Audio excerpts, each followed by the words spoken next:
The rain began the same night they buried Adanna. Heavy rain, violent rain, the kind that made old women whisper that spirits were walking. In the village of Umuaka, nobody liked burying people during storms, but that night, they had no choice. Villagers surrounded the grave, carrying lanterns beneath the darkness. Women cried softly. Men lowered the coffin slowly into the muddy ground. Inside the coffin lay Adanna, young, beautiful, newly married, dead after a strange illness nobody could explain, or so everyone believed. Her husband, Chibueze, stood silently near the grave. His eyes looked empty, but behind his silence lived fear. Beside him stood his mother, Mama Yure, a feared woman in Umuaka. People said strange things followed her everywhere, and whenever she entered a room, prayers usually followed after. Still, nobody questioned her. The village priest began praying loudly. May the spirits receive her peacefully. Thunder exploded across the sky. Then suddenly, bang! The coffin shook violently. Everyone froze. Women screamed immediately. The men holding the ropes nearly dropped the coffin. Another loud bang echoed from inside. Bang! The priest staggered backward in fear. One old woman collapsed instantly. She's alive! Someone screamed. No! Another shouted. It's evil! Villagers began running backward. Some started praying loudly. Others cried in terror. Then a voice came from inside the coffin, weak, broken. Help me.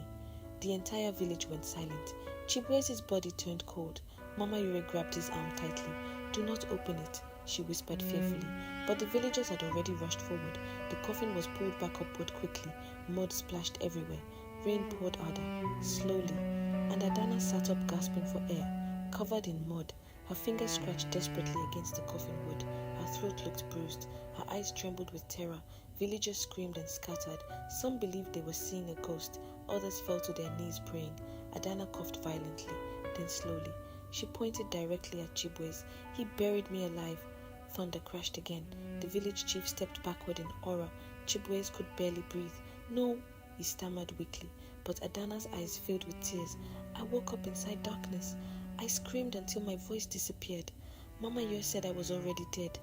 The villagers turned slowly toward Mama Yor. Fear spread across her face for the first time. The chief ordered the burial stopped immediately. Adanna collapsed weakly into the arms of the women nearby. That night, nobody slept in Umuaka village.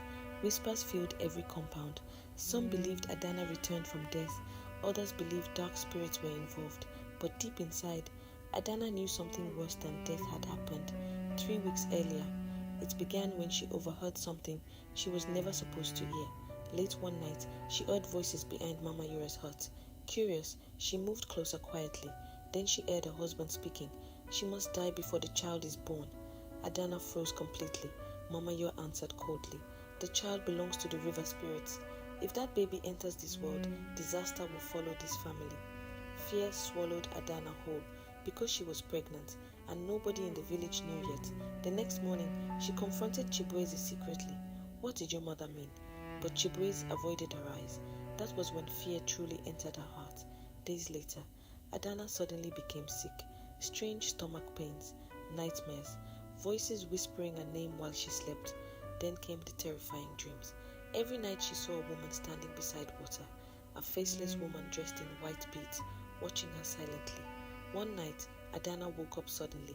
Mud footprints covered the floor of her room. Leading directly to her bed, she screamed loudly, but when villagers entered, the footprints vanished.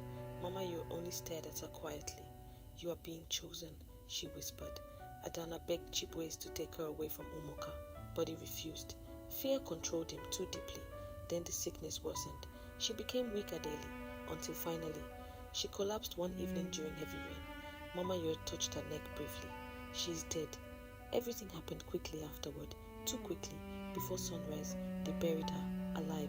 But what nobody knew, a group of grave robbers had been hiding nearby that stormy night. After the villagers left, the robbers returned hoping to steal jewelry from the grave. That was when they heard scratching from inside the coffin. At first, they ran in terror. Then one man gathered courage and opened it and found Adanna alive, barely breathing. The robbers rescued her secretly and hid her far from Umuaka. For days, she drifted between life and death, and during those days, she learned the truth. One of the grave robbers confessed something horrifying. Years earlier, Mama Yure belonged to a forbidden spiritual cult, a cult that sacrificed unborn children during rituals near the river shrine. Adanna's pregnancy had terrified Mama Yo because an old prophecy claimed the child born during the storm shall destroy the shrine forever. Mama Yo believed Adanna's child was that child, and Chibueze was too weak to stop his mother. Back in Umuaka village, strange things began happening after Adanna returned alive. Every night, screams echoed from the forest. Goats disappeared. People fell mysteriously sick. Villagers whispered that angry spirits now walked freely. Then came the night Mama Yo vanished. Her door remained open till morning. Inside her hut, mud footprints covered the floor, leading toward the river, but never returning. The village searched everywhere. They found only her red beads floating near the riverbank. Nothing else. After Mama Yo disappeared, Chibueze slowly lost his mind. Every night he screamed that someone stood outside his window, watching him, waiting. One evening, villagers found him wandering near the graveyard barefoot, crying uncontrollably. "She's calling my name," he kept repeating. Meanwhile, Adanna finally gave birth safely to a baby boy, and the night the child was born, the old river shrine caught fire mysteriously. Nobody knew how, but villagers watched in terror as the shrine burned completely to ashes beneath heavy rain. After that night, peace slowly returned to Umuaka, but villagers never forgot, especially whenever storms returned. Because sometimes during heavy rain, people still claim they saw a faceless woman standing beside the river, wearing red beads, watching silently, waiting. Thank you for watching this story till the end. If you enjoyed it, please like, share, and subscribe to Edo Tales for more powerful African stories. See you in the next tale.